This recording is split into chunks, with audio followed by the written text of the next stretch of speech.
Magandang gabi mga kaibigan.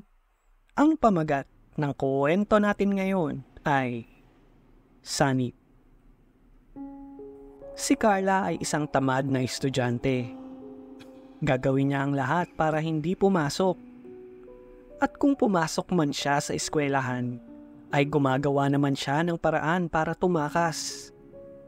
Pero wala siyang magawa kapag hinahatid na siya ng kanyang ama. Lagi nitong sinasabi kay Carla na umayos sa pag-aaral. At konting tiis na lang ay gagraduate na siya sa high school. Ngunit walang pakialam si Carla. Umisip siya ng paraan para makauwi nang hindi pinapagalitan. Naalala niya ang napanood niyang pelikula kung saan sinasaniban ng multo ang bida. Kaya naman ginaya ito ni Carla. Hinintay niyang sumapit ang recess kung kailan maraming makakakita. Tumayo siya sa tabi ng isang malaking puno ng balete na nasa tabi ng kantin. Una ay sumigaw ng malakas si Carla at pagkatapos ay kunwaring nangingisay habang tumatawa na parang baliw. Natakot ang mga estudyanteng nakakita kay Carla. Sinabi nilang parang sinasaniban ito at agad tinawag ang mga teacher para subukang pagalingin si Carla. Ngunit paano mo papagalingin ang taong wala namang sakit? Nagkukunwari lang si Carla hanggang sa wala nang magawa ang mga teacher kundi ang tawagin ng kanyang ama para sunduin si Carla sa eskwelahan. Kumalma lang si Carla nang pauwi na sila sa bahay. Tuwang-tuwa siya dahil pinagpahinga siya ng 2 araw. Naisip niyang epektibo ang kanyang ginawa. Kaya nang muling pumasok sa eskwelahan si Carla ay inulit niya uli ang kanyang ginawa.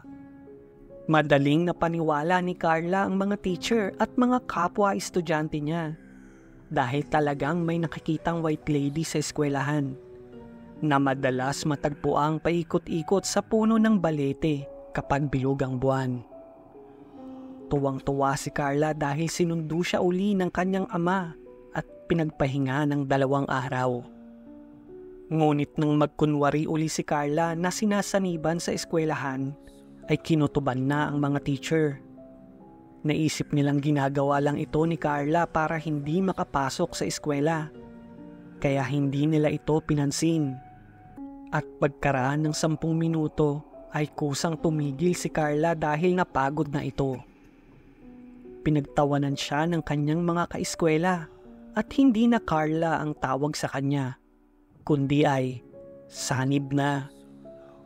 Pinagalitan si Carla ng kanyang ama at araw-araw nang hinahatid sa paaralan.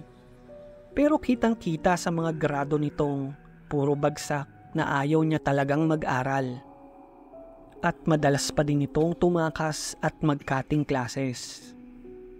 Isang araw, hindi pinasukan ni Carla ang kanyang math subject. Ayaw na ayaw niya kasi nito. Lumabas siya ng klase bago dumating ang guro at tatambay siya sa puno ng balete.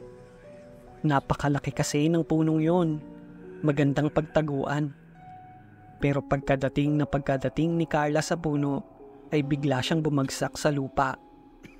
Nanginginig siya ng walang hinto at tumitirik ang kanyang mga mata.